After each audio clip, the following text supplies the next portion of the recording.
ingressei na minha primeira profissão em 1968, como ajudante de mecânica na Ronil.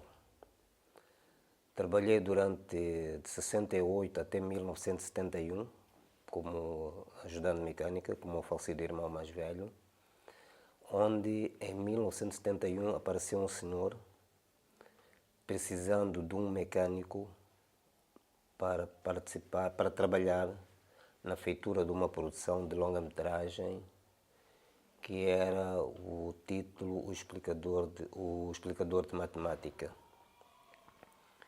Eu, como gostava de cinema, porque eu ia ao cinema há muito tempo quando era miúdo, porque o meu irmão era bilheteiro de Cinema Império, e eu gostava muito de ir ao cinema, então eu preferi perder o emprego na Ronil e ir-me dedicar-me como mecânico nessa longa-metragem.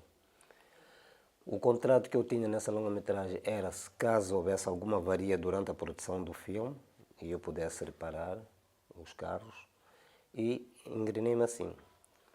Então foi feita a produção durante os 3 meses de produção do filme, não avariou nenhum carro, não tive trabalho nenhum praticamente.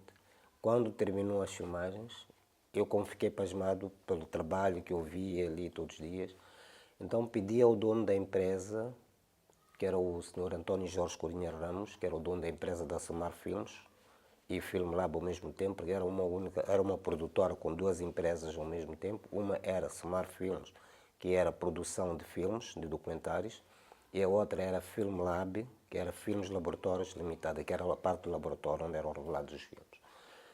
E ele decidiu para que eu pudesse entrar como um assistente de câmara na empresa dele, isto em 1971. Então trabalhei de 71 até 1974 como assistente de câmara. Quando deu-se o 25 de Abril em Portugal, então existia na empresa onde eu estava a trabalhar um cameraman chamado Bonito Ramos. Ele teve que ir embora para Portugal porque ele era português.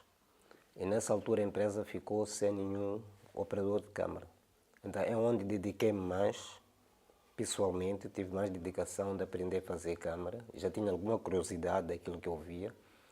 Na altura as câmaras que se usavam eram as câmaras Tobii, que eram 2Bs, que é 35 mm, que funcionavam com uma bateria demotorizada de 6 volts.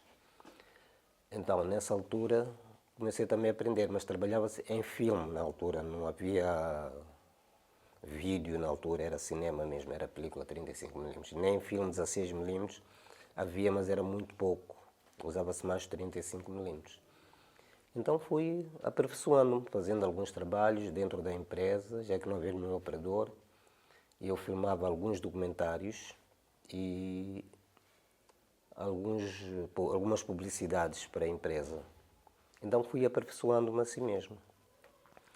No mesmo ano de 1974, o dono da empresa, ele teve que retirar-se daqui de Moçambique, já que havia aquele problema de movimento livre e não sei o quê, por medo de que seja morto e não sei o quê.